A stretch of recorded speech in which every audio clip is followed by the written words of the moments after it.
escrito por João, capítulo 1.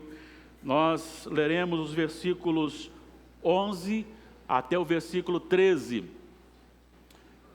João 1, 11 a 13. Eu convido os irmãos a lerem comigo em voz audível. Vamos ler juntos a palavra do Senhor, esses 3 versículos. Leamos. Veio para o que era seu, e os seus não o receberam, mas a todos quanto receberam, deu-lhes o poder de serem feitos filhos de Deus, a saber, aos que creem no seu nome, os quais não nasceram do sangue, nem da vontade da carne, nem da vontade do homem, mas de Deus. Feitos filhos de Deus. Quando nós pensamos na doutrina da adoção, logo vem à nossa mente o contexto normal de uma adoção. E creio ser o abandono paternal ou qualquer outro meio, instrumento que conduza uma criança a se tornar uma órfã, isso traz grande sofrimento. Seja através do falecimento dos pais ou do abandono, seja qual for o motivo, ser órfão realmente é algo que muito entristece um coração. O orfanato hoje ele é visto como um símbolo de sofrimento da alma. Por mais que possa ser um local que se devote ao bom tratamento de uma criança, mas a ausência familiar traz consigo esse espírito de sofrimento. A adoção pode ser, em algumas vezes, um fator que alivia ou até sana essa dor. Digo em alguns casos porque algumas famílias acabam explorando aqueles que são adotados. Mas, creio eu, na sua maioria, aqueles que são adotados são bem tratados e isso cobre muito do sofrimento, da necessidade, da carência e produz então felicidade a almas tristes. O apóstolo Paulo, escrevendo aos Efésios, no capítulo 2, versículo 11 em diante, ele fala alguma coisa referente a nós, que não somos judeus. E ele diz o seguinte: portanto, lembrai-vos de que outrora vós, gentios na carne, ou seja, nós, que não somos judeus, chamados incircuncisão por aqueles que se intitulam circuncisos na carne, por mãos humanas, naquele tempo estáveis sem Cristo, separados da comunidade de Israel e estranhos às alianças da promessa, não tendo esperança e sem Deus no mundo. Isso quer dizer o quê? Que nós estávamos sem paternidade no contexto espiritual. Nós tínhamos como pai o próprio pai da mentira, o próprio Satanás, mas nós não tínhamos esse convívio com Deus, estávamos espiritualmente órfãos de Deus. E é essa doutrina da adoção que eu quero trabalhar um pouquinho aqui hoje, para despertar em nós, fazer-nos lembrar daquilo que nós já aprendemos e desafiar o nosso coração aqui nesta noite. O Catecismo Maior de Westminster, respondendo à pergunta 74, o que é adoção, assim nos ensina, abre aspas, a adoção é um ato da livre graça de Deus em seu único Filho Jesus Cristo e por amor dele, pelo qual todos que são justificados são recebidos no número dos filhos de Deus, trazem o seu nome, recebem o Espírito do Filho, estão debaixo do seu cuidado e dispensações paternais, são admitidos a todas as liberdades e privilégios dos filhos de Deus, feito herdeiros de todas as promessas e co-herdeiros com Cristo na glória. Essa é a definição bíblica da doutrina da adoção. Eu quero tratar aqui muito rapidamente a respeito dessa doutrina, e eu quero que o Espírito Santo nos faça realmente entender, nos faça ver e nos desafie para esta maravilhosa obra de adoção realizada em nós através de Jesus Cristo, nosso Senhor e o nosso Salvador. Esse é o quarto evangelho. Nós temos Mateus, Marcos, Lucas e João. Os três primeiros, eles trabalham muito com os fatos repetidos, embora cada um contando dentro da sua perspectiva, mas ali você tem os três evangelhos chamados sinóticos, ou seja, idênticos, com os mesmos acontecimentos, e que tem ali alvos e públicos diferentes, mas o João, que é o quarto, ele tem um objetivo diferenciado. Ele trata mais da questão relacionada à divindade de Jesus.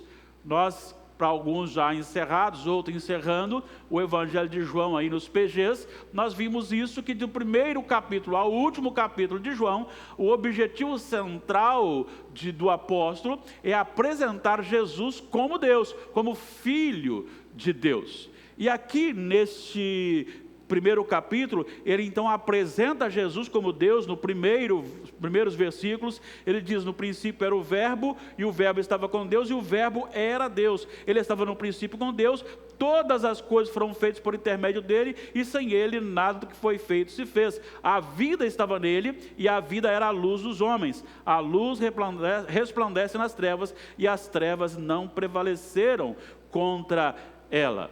E agora ele fala um pouquinho de João Batista, mas em seguida ele vai dizer a respeito de Jesus novamente, que é o texto que nós lemos, porque ele vai mostrar que não só Jesus é Deus, como então ele é o Messias, o prometido lá no Jardim do Éden, quando o Senhor diz, amaldiçoando a serpente, então condenando, sentenciando Satanás, ele dizia que nasceria um varão que daria a salvação e consumaria a derrota de Satanás e dos seus seguidores. Passando disso, todas as pessoas que conheceram essa profecia esperavam no Senhor. É identificado por alguns teólogos, inclusive o nome Caim. Quando Eva gera o primeiro filho e era varão, ela pensou que possivelmente fosse o varão que poderia restaurar a convivência do ser humano com Deus, e por isso ela colocou o nome Caim, ou seja, nasceu um varão, dei à luz um varão.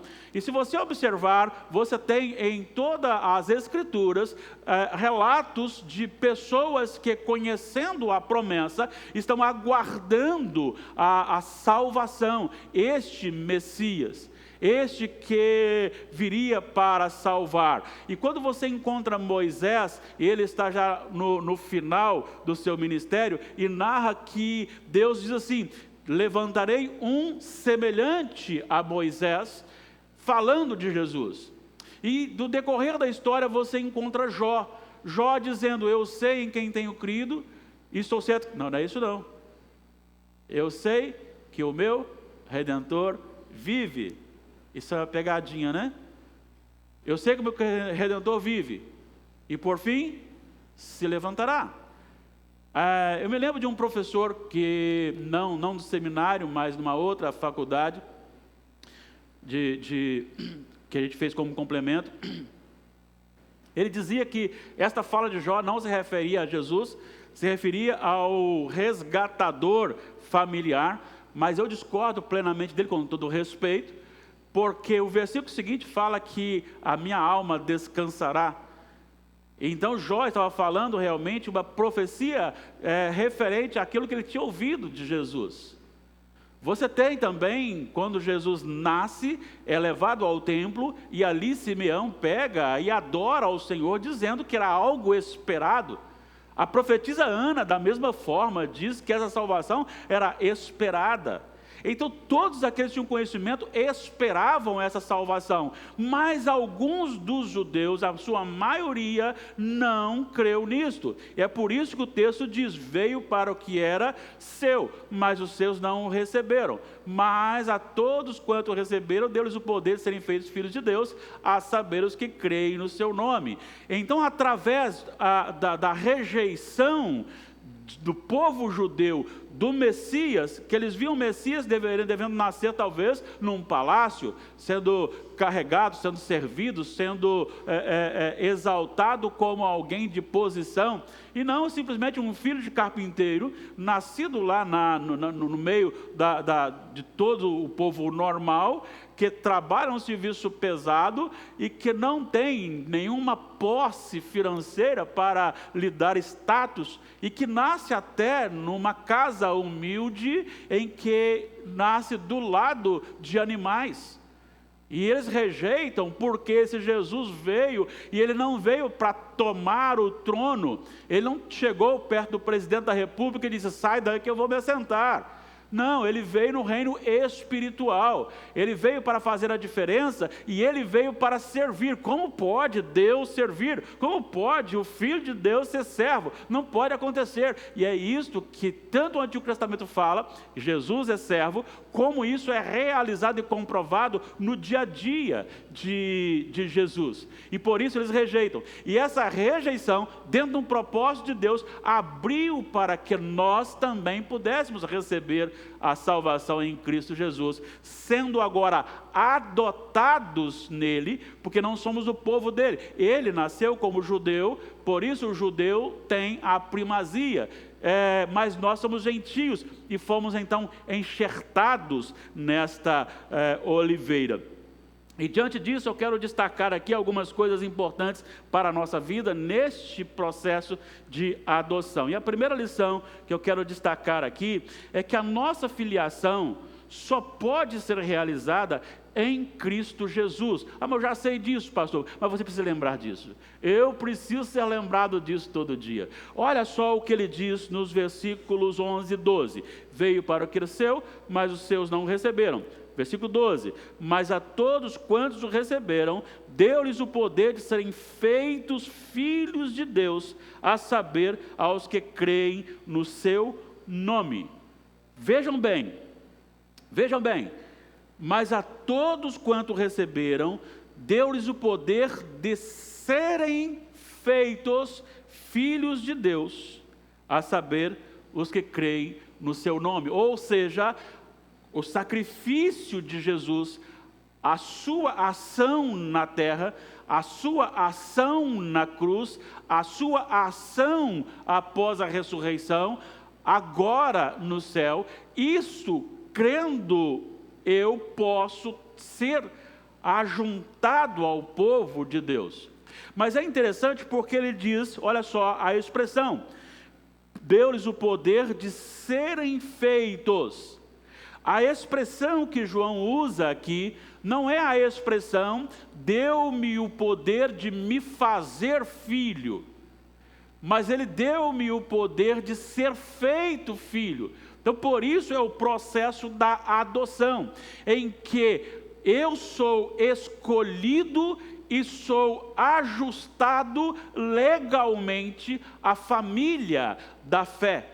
Sou levado para uma família cujo princípio é de eternidade.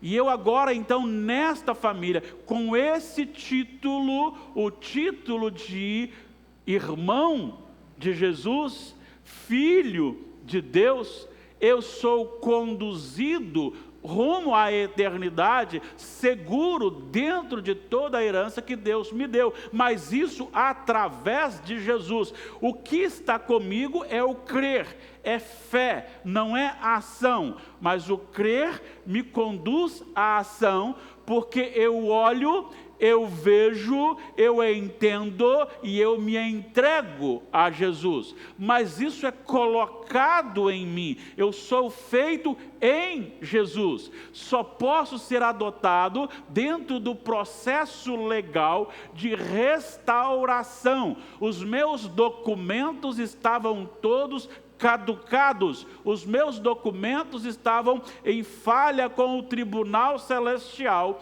e para que eu me tornasse filho, o processo de filiação foi justamente o ato da cruz de Cristo. É por isso que o texto que nós lemos inicialmente, na introdução de Efésios 2:11, ele continua no versículo 3 com uma conjunção adversativa. Volte lá o texto, por gentileza, porque eu vou ler só o 12 para você entender. Naquele tempo estávamos sem Cristo, separados da comunidade de Israel e estranhos às alianças da promessa, não tendo esperança sem Deus no mundo. Mas este mas, neste contexto, é um mas maravilhoso, é um mas gostoso de se ouvir, porque ele acabou de dizer sobre mim e sobre você, que nós estávamos separados de Deus, sem esperança. Se tem uma coisa que é triste, é você viver sem esperança, e nós estávamos sem esperança, condenados à perdição eterna, mas agora, em Cristo Jesus, vós que antes estáveis longe, fostes aproximados pelo sangue de Cristo. Gente, isso aqui é muito, muito, muito elevado, e eu não posso deixar passar simplesmente como um texto lido. Eu preciso que você e eu voltemos a isso para entender a maneira como eu fui religado a Deus, levado à família da fé, foi pelo precioso sangue de Cristo na cruz do Calvário, e a maneira que isto foi realizado com perfeição, e isso sem ter nenhum mérito em você e em mim. Não é porque você mereceu, não é porque eu mereci, não é porque alguém canta bonito, prega bem, lê bem, dá esmolas, ajuda os outros. Não é por isto, não é porque eu nasci no lar evangélico, não é porque minha mãe e meu pai me conduziram à aliança, não é porque alguém viu alguma coisa em mim. Olha só o que o apóstolo Paulo diz a respeito disso, quando ele escreve aos Romanos no capítulo 3. Ele diz que Deus olha do céu e não vê um justo sequer. Falando a respeito do salmista, que já havia falado isso, ele está citando o salmista. Um justo sequer, ninguém é justo, nenhum é justo, desde Adão até o Henrique, que nasceu ontem, ou anteontem, e aquele que nasceu hoje, ou que está nascendo, ou que está sendo gerado. Ninguém é justo, porque a nossa natureza está corrompida. E aí no capítulo 3 ele vai dizer que a lei veio para nos mostrar isto, para evidenciar isto, porque como eu sei que eu não sou de Deus sem Deus? Porque a lei me mostra isso. Eu gosto de repetir, a lei para mim é o radar. A lei, ela não tem coração, a lei, ela não tem visão, a lei, ela não tem nenhuma parcialidade. Não importa quem você seja, se você quebrou o radar ou passou acima da velocidade, ele vai registrar você como quebrador da lei. Pode ser você, pode ser eu, pode ser o policial, pode ser o SAMU, o radar vai registrar, passou aqui acima da velocidade, quebrou a lei. A lei é esta.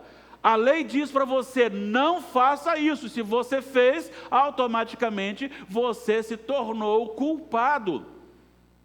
Em Romanos ainda, Paulo diz assim, a lei não pode nos salvar, porque a lei se tornou enferma por causa dos nossos pecados. Não é que a lei se tornou enferma, mas a lei revela a minha incapacidade de fazer 100% a coisa certa. E aí ele vai dizer justamente essa grande questão relacionada ao sacrifício de Cristo, porque a lei veio para mostrar quem nós somos e para que todos nós sejamos declarados culpados, mas agora uma justiça de Deus é aplicada em Cristo Jesus. E aí no versículo 23 do capítulo 3, ele diz, porque, ó, a conjunção conclusiva, porque todos pecaram e destituídos da glória de Deus estão, ou carecem da glória de Deus. Daquilo o que ele está falando no capítulo 3, no versículo 23, é que nós estamos inseridos no capítulo 1 de Romanos, 18 a 32. É isso que ele está dizendo.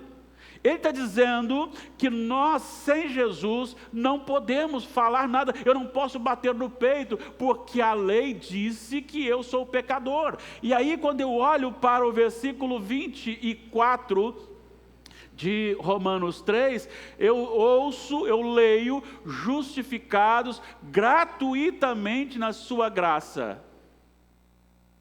Gratuitamente.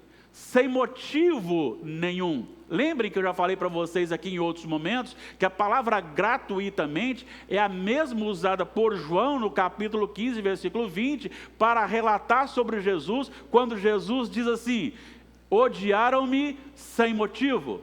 A palavra sem motivo, Jesus podia ter falado, João podia ter traduzido assim, odiaram-me de graça, odiaram-me gratuitamente. Ou seja, não tinha motivo nenhum para odiar a Jesus. Paulo inverte isso. Ele diz, ao contrário de que Jesus foi odiado sem motivo, ele diz que nós fomos justificados sem motivo. Então é Cristo que opera em nós, porque aí no versículo 24 ainda, ele diz assim, que ele é a nossa redenção. Ou seja, redenção é o preço pago para tirar alguém que está escravizado. É o resgate pago. E no versículo 25 ele diz que Jesus é a propiciação pelo nosso pecado. Então ele é aquele que acalma a ira de Deus. E aí eu vou usar uma outra expressão baseada lá no Egito, quando o povo estava saindo do Egito, o sangue do cordeiro nos umbrais, Jesus ele desviou a ira de Deus para ele. A ira que seria para mim e para você, para que eu me tornasse filho de Deus, o Filho de Deus, o Deus encarnado, desviou a ira que seria sobre mim para ele, para que ele recebesse ali na cruz o salário do meu pecado. Segundo Coríntios 5, 21. O que diz? Ele se fez pecado por nós, para que nós fôssemos feitos justiça de Deus. Ele trocou de posição, de lugar. Ele assumiu a nossa culpa ali, e é só através disso, depois que o documento foi pago, todas as dívidas foram pagas em Jesus, é que nós fomos inseridos nessa adoção. E esta adoção não é simplesmente uma questão relacionada a estar em Jesus pela fé somente, mas em segundo lugar, a nossa adoção é um ato exclusivo de Deus. Olha só o versículo 13. Os quais não nasceram do sangue, nem da vontade da carne, nem da vontade do homem, mas de Deus. O que está sendo colocado por João aqui é o mesmo que Jesus diz logo à frente, no capítulo 3, a Nicodemos, quando ele vai dizer lá no versículo 5 em diante, respondeu Jesus, João 3, 5 em diante, em verdade te digo, Quem não nascer da água e do Espírito não pode entrar no reino de Deus. O que é nascido da carne é carne, o que é nascido do Espírito é Espírito. Não te admires de eu te dizer, importa-vos nascer de novo. O vento sopra onde quer, ouves a sua voz, mas não sabes de onde vem, nem para onde vai. Assim é todo o que é nascido do Espírito. Ou seja, o que João disse aqui sobre Jesus, e agora Jesus está dizendo a Nicodemos, é que este processo de salvação, de adoção, é um ato exclusivo de Deus na minha vida, sobre a minha vida, de maneira tão espetacular, que não nasce de uma questão de origem étnica. Não nasce porque eu sou descendência de Abraão. Não nasce porque eu fiz aqui uma pesquisa e eu sou descendente de judeus. Não tem a ver com parentesco. Mais uma coisa que ele vai dizer aqui, porque ele diz, não nasceram do sangue, nem da vontade da carne. Ou seja, não é algo pessoal, interno. Não gerou em mim uma fagulha, e esta fagulha começou a desenvolver em chamas, para que aguçasse em mim a necessidade de voltar para Deus e queresse ser filho de Deus. Como é que você acende uma fogueira lá no meio do mato sem nenhum instrumento a não ser uma madeira? Você pega algo que possa ser servindo de combustível, uma coisa bem palha, bem fácil de ser incendiado, e vai aquecendo, até que aquilo nasce uma brasinha, você vai soprando aquela brasinha, e daí tem o fogo. Não foi assim que aconteceu conosco. Não havia dentro de mim uma brasinha que eu vou acender porque eu quero fazer parte do povo de Deus. Não, porque eu estava morto no meu delito e pecado. Escrevendo aos Efésios capítulo 2, ele diz que eu amava praticar o pecado, porque eu era por natureza filho da ira, por natureza. Então o que a minha natureza vai querer? Fazer aquilo que é referente contrário a Deus, referente à carnalidade, aos inimigos de Deus. Mas ainda não é por vontade do homem, não é simplesmente eu não tenho poder de chegar, se eu pudesse fazer isso, ficaria bem complicado, porque eu escolheria algumas pessoas do meu jeito, graças a Deus que não sou eu que faço, mas se eu pudesse aqui agora, eu faria com que todos se convertessem ao Senhor Jesus, eu faria com que o seu coração fosse movido e você fosse adotado na família da fé. Mas não é por vontade do homem. E aí ele diz, olha só, mas vontade de Deus. É Deus que escolheu. E aí tem algumas pessoas que se dizem escolhidas, mas que ficam questionando por Deus, por que Deus não escolheu fulano de tal? Vai glorificar o Senhor que Ele te escolheu. Vai glorificar o Senhor que Ele escolheu alguns. A gente fica questionando o Senhor, porque o Senhor, se Ele fez para um, tem que fazer para outro. Quem disse que Ele fez para um e fazer para outro? O Senhor disse a Moisés a respeito de Faraó: terei misericórdia de quem eu quiser. Jesus contou uma parábola, vocês vão se lembrar dela. O fazendeiro contratou um trabalhador, combinou com ele 1 denário por dia, das 6 às 18.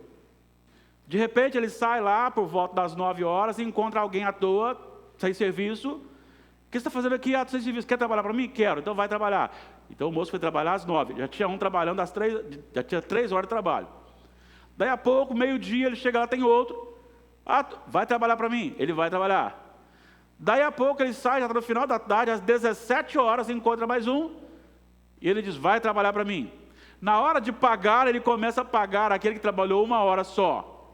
Depois ele paga o que trabalhou meio-dia. Depois ele paga o que trabalhou 3/3.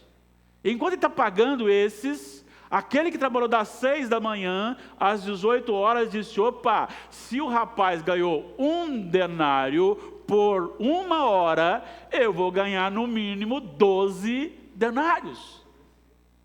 E aí o Senhor pega e dá 1 denário para ele, ele fica insatisfeito. E o Senhor diz para ele, aquele patrão diz: quando foi que você me cobrou? 1 denário. Quanto que eu te paguei? 1 denário. Então você está reclamando de quê? E aí Jesus fala assim: eu não posso dar o meu dinheiro para quem eu quero dar? O dinheiro não é meu? É assim que Deus age. Deus, ele vai salvando quem ele quer, da maneira que ele quer. E hoje aqui, você que me ouve, é um chamado de Deus para salvação, para ser adotado na família da fé. Deus está lhe chamando nesta noite para isso. É ato exclusivo do Senhor. Olha só o que nós temos em Mateus capítulo 11, versículos 25 a 27. Olha só o que Jesus diz na sua oração. Por aquele tempo exclamou Jesus: graças te dou, ó Pai, Senhor do céu e da terra, porque ocultaste essas coisas aos sábios e instruídos e as revelaste aos pequeninos. Não é que Deus não salva os grandes, é que a inteligência, a capacidade humana é insuficiente para a salvação. E ele continua dizendo: sim, ó Pai, porque assim foi do teu agrado. Ou seja, é assim que tu quiseste. Jesus não está dizendo assim: por que isso, Pai? Por que o Senhor não salvou? Não, ele está dizendo assim: foi essa a tua decisão, foi este o teu decreto, foi este o teu agrado, glórias ao Senhor por isso. Tudo, Jesus dizendo, me foi entregue por meu Pai. Ninguém conhece o Filho senão o Pai, e ninguém conhece o Pai senão o Filho, e aquele a quem o Filho quiser revelar. É ato de Deus abrir os olhos do coração, é ato do Espírito Santo do Senhor, é Ele que opera isso em nós. Então, se eu estou aqui hoje expondo a palavra de Deus a você, se você está aí adorando o Senhor, da maneira que você reage à pregação da palavra, é porque o Senhor abriu os olhos do seu coração, do meu coração.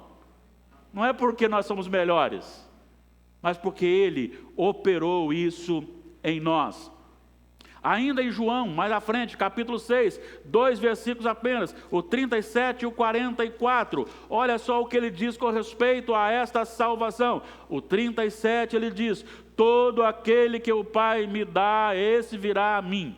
E o que vem a mim, de modo nenhum lançarei fora. Olha o 44 agora, o que diz: ninguém pode vir a mim se o Pai que me enviou não o trouxer, e eu restarei no último dia. Olha só que coisa linda. Se você está hoje aqui na presença de Deus, não é porque você decidiu por você mesmo, não é porque eu decidi por mim mesmo, mas há algo de Deus no nosso coração que nos atrai a Ele, que nos traz a Ele, que nos coloca aqui agora em adoração a Ele. Mas acontece que, como filhos adotados, nós temos uma conduta. E essa conduta revela se nós somos ou não do Senhor. Romanos capítulo 8, versículos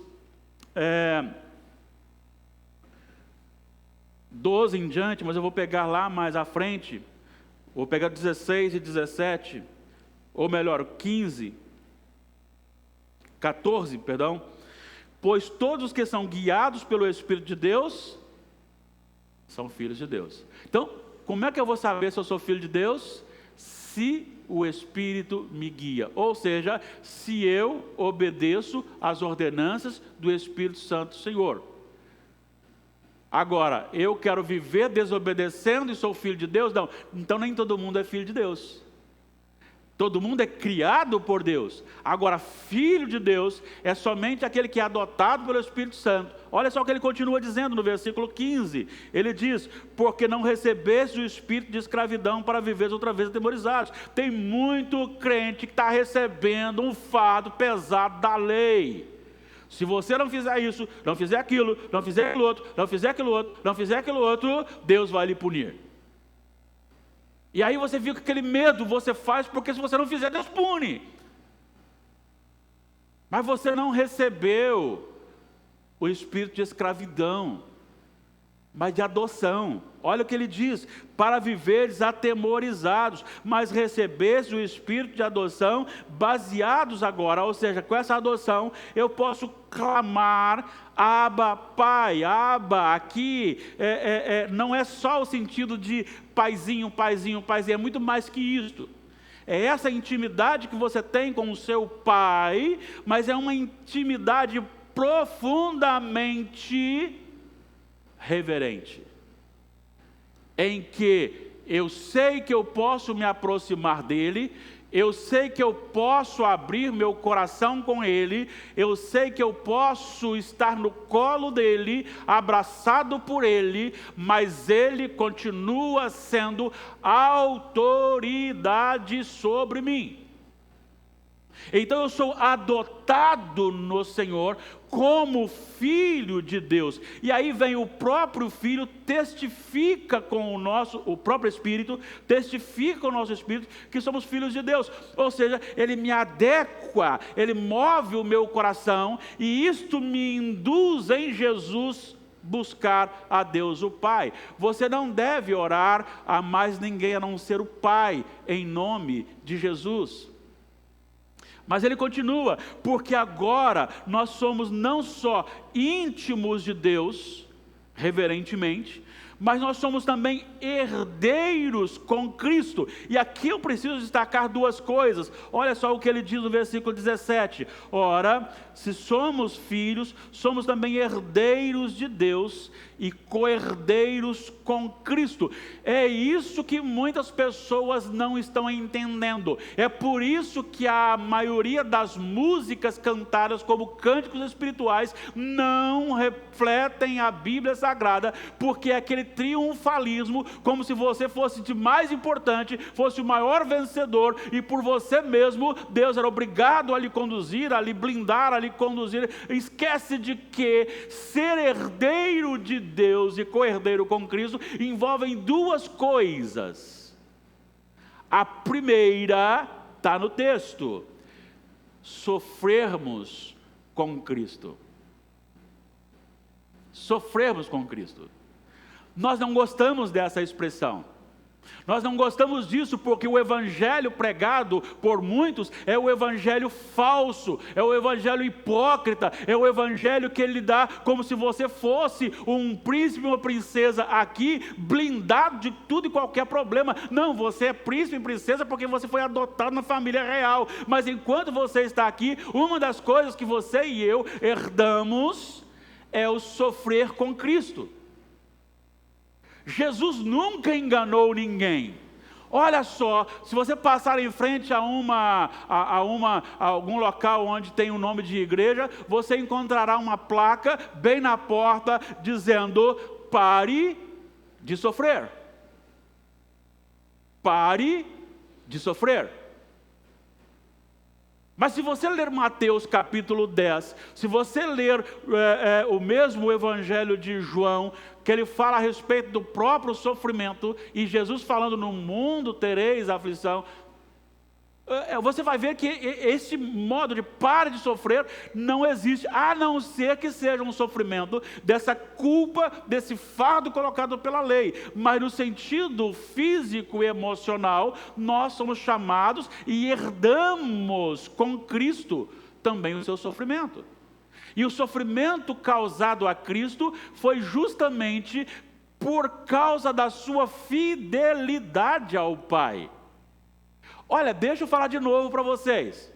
Nós somos taxados como cristãos, como homofóbicos, pelo simples fato de falarmos que a relação contrária a um homem e uma mulher casados é pecado, Veja bem, eu não estou falando que a pessoa não conversa com ela, que ela tem que ser presa, tem que ser exterminada. Eu não estou dizendo isso. Eu estou dizendo que este ato é pecado, assim como a maledicência é pecado, assim como a mentira é pecado, assim como o comprar e não pagar é pecado, e tantas outras coisas que quebram a lei de Deus. Mas por falar que este ato é pecaminoso, nós somos chamados de homofóbicos. Mas os mesmos que nos chamam homofóbicos não atribuem nenhum título àqueles que matam tais pessoas.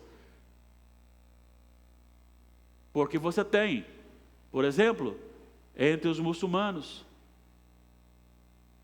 você tem em que essas pessoas se manifestadas, elas são executadas, mas está tudo bem com eles. Conosco não.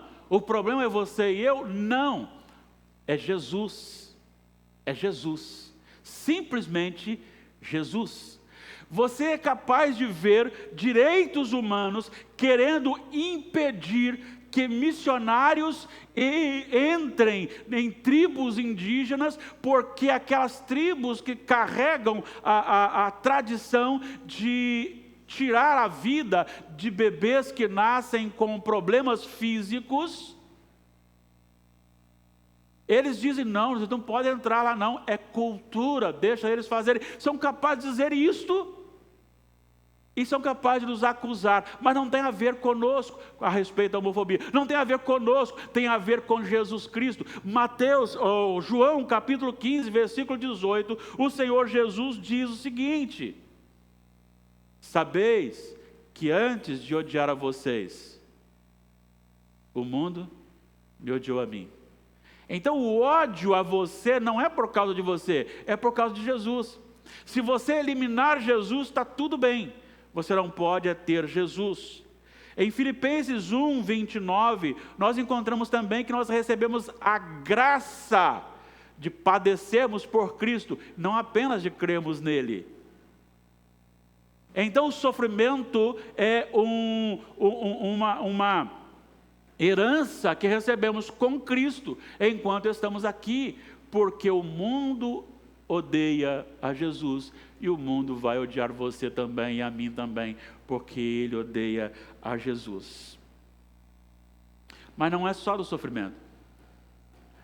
Se você voltar em João, você encontra que nós fomos chamados por Deus, colocados por Deus pela vontade de Deus, mas nós também participamos da glorificação, que está, eu falei João, era o texto original, mas o Romanos, 8, ele diz isso com muita clareza. Se com Cristo sofremos, também com Ele seremos glorificados. Isso aqui é muito importante, é muito, muito, muito importante. Veja bem, Cristo já foi glorificado. Ele já experimentou a glorificação porque Ele já ressuscitou. Ele é a primícia dos que dormem. Ele é o primeiro a ressuscitar, e a ressurreição dele é a garantia da nossa ressurreição. E a nossa ressurreição nos dará então um corpo glorificado, um corpo imaculado, um corpo incorruptível. Então nós seremos também glorificados na glorificação de Jesus Cristo. Colossenses 3, 4 vai dizer que a nossa vida está oculta em Jesus, e que quando Ele se manifestar em glória, nós seremos manifestados com Ele em glória. Pensa comigo, aqui é um curto espaço de tempo. Você nasceu e daqui a pouquinho você já está envelhecido. Para você não envelhecer, você tem que morrer novo. Hoje, na nossa casa, conversávamos sobre a questão da Ana Júlia. E aí, já completou 5 meses. Cada vez mais bonita e, lógico, mais bonita. puxou para o lado da avó, do pai, da mãe, né? Graças a Deus. Mas eu acho que parece comigo. O tempo passa. O tempo passa. Aí você começa a já chegar lá no espelho. Tem um negócio branco. Aí tira aquele fiapinho. Aí você tirou um daqui, nasceu 3 de cá. Aí daqui a pouquinho não tem mais jeito. Aí você tenta rir, você ri assim, segurando aqui, porque não tem jeito. Daí a pouquinho você vai lá e resolve tirar um raio-x da coluna. Você fica assustado, porque ela está assim.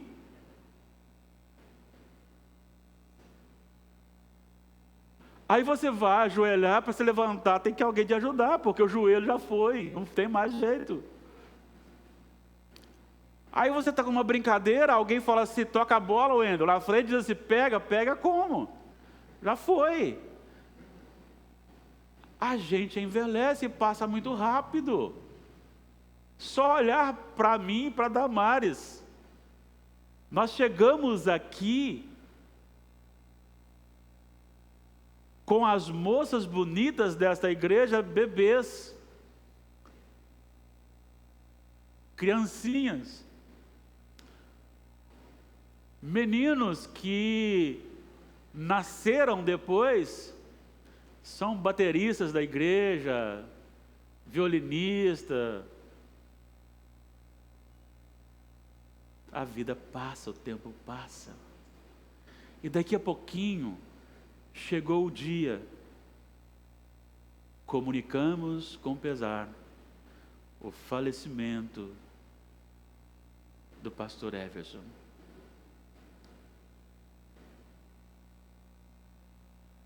Daqui a pouquinho. Porque passa muito rápido. E daqui a pouquinho, eu estou sendo chamado para encontrar com o Senhor, você é chamado para encontrar com o Senhor, seja por um ciclo normal da vida de idade, ou antes disso, pelo dia contado do Senhor, que sempre é assim, mas nós seremos chamados, mas nós que estamos em Cristo, com tudo que nós passamos aqui, é mínimo diante daquilo que nós experimentaremos na presença do Deus Todo-Poderoso, porque nós fomos adotados, nós pertencemos à família da fé, nós somos comprados pelo precioso sangue de Jesus Cristo, nós somos colocados, ligados nele, transformados nele e para ele. O pecado que hoje assombra o nosso coração, ele não estará lá. Nós estaremos sendo glorificados com o Senhor. Passamos pelo sofrimento aqui, que Ele passou, claro, em menor grau, mas nós passamos por esse sofrimento também, mas nós somos ajudados nesse sofrimento, até mesmo nas tentações, porque diz o autor aos Hebreus, capítulo 2, versículo 18, que Ele que foi tentado em tudo, é poderoso para nos socorrer em nossas tentações.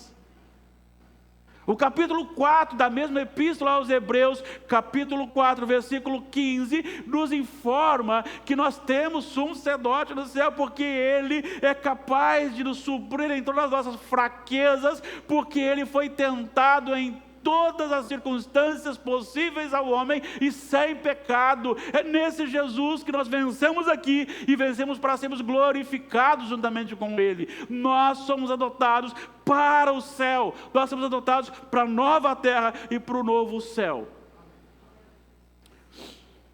A rejeição dos judeus abriu portas para nós, os gentios, sermos adotados. O ato da adoção é uma ação movida pelo próprio Deus para nos reconciliar consigo novamente. Herdamos juntamente com Jesus o seu sofrimento, mas também herdamos com Jesus a sua glorificação. Eu quero apenas fazer agora algumas aplicações.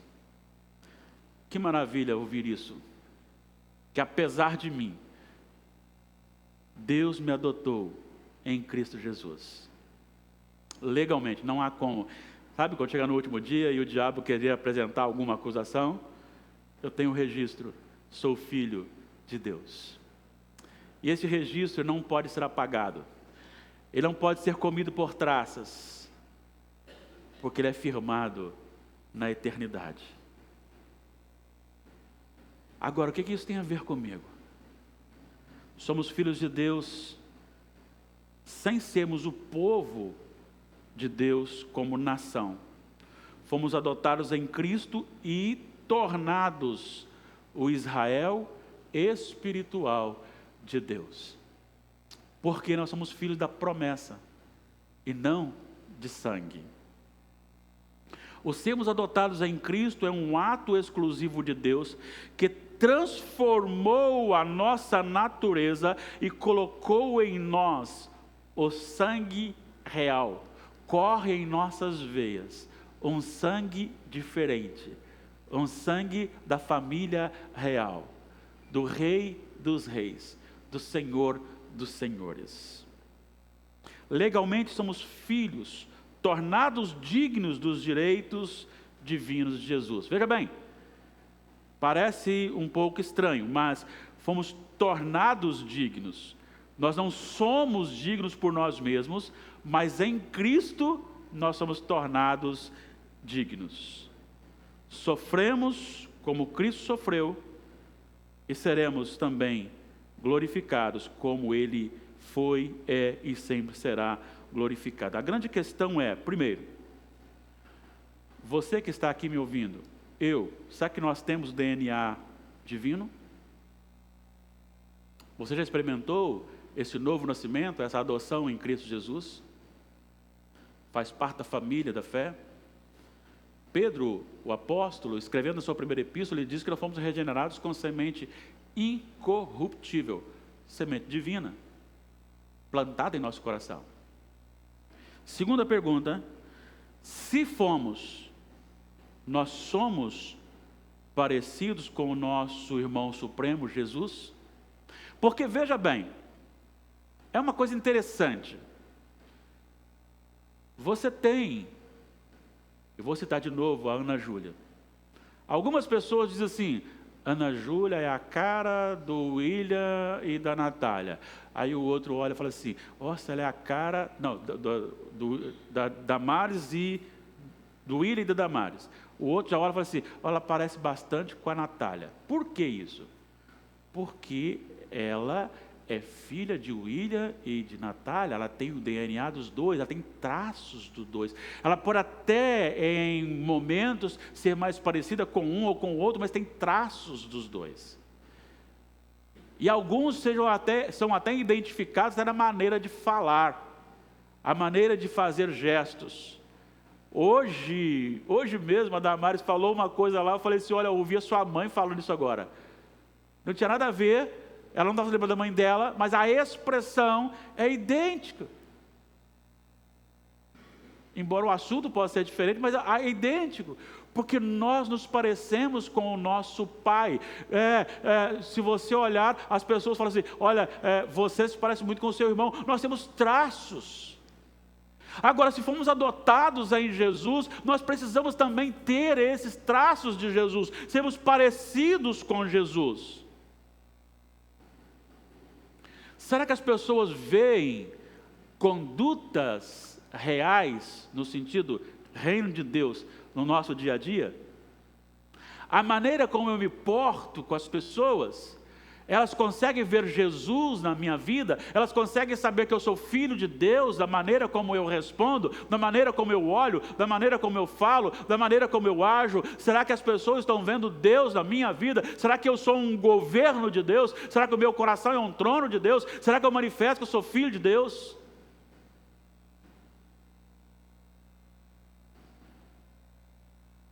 Lá na nossa congregação, tem uma família frequentando lá agora, e eu só conheci os meninos, 2 adolescentes. Se vestem bem parecido, cabelo bem cortadinho igual, e você olha para um, mesmo que não tenha tanta aparência, fala: são irmãos. Ontem lá no casamento, chega para alguém e falou: vocês são parentes, né? Não tem como negar. Será que a nossa vida, a nossa conduta, a nossa maneira revela que nós somos da família de Deus? Será que não podemos agora e precisamos agora parar um pouquinho e repensar a nossa vida? Será que nós temos realmente vivido dessa forma, de tal maneira que as pessoas vejam em nós que somos filhos de Deus? A nossa vida evidencia que nós somos filhos de Deus? Olha, eu queria lhe desafiar nesta noite. Você e eu estamos sendo chamados pela palavra de Deus, chamados a uma mudança de vida. Nós não somos daqui. Jesus não subiu no trono do imperador quando ele entrou em Jerusalém. Primeiro que nem carro, nem um cavalo chique ele usou. Ele não usou nem uma marca de cavalo, né, de raça, o sinete, mas ele usou um jumentinho. E todo mundo esperava que ele ia chegar, ia depor o imperador, sentar no trono e escolher os 11 ministros do Supremo Tribunal Celestial de Jerusalém.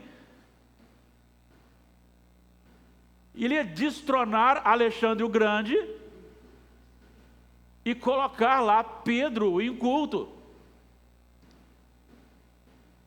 Mas ele chegou e, para a surpresa frustrante de todos, ele simplesmente virou e foi para o outro lado, porque Deus não está, o reino de Deus não é no sentido de assumir uma posição, sentar na cadeira, mas é algo para a vida eterna, e nós estamos aqui de passagem. Daqui a pouco chega a consumação, e nós iremos para o novo céu e para a nova terra em Cristo Jesus. Tome sua decisão hoje por vida santa na presença do Senhor. Tome decisão, Senhor, hoje, para você querer mais o Senhor, ter fome de Deus. Não importa se isso vai lhe causar sofrimento. Jesus disse: olha, vocês estão sendo enviados neste mundo como ovelhas no meio de lobos. Mas na frente ele fala assim: não se preocupe não, um pardal só cai se eu deixar.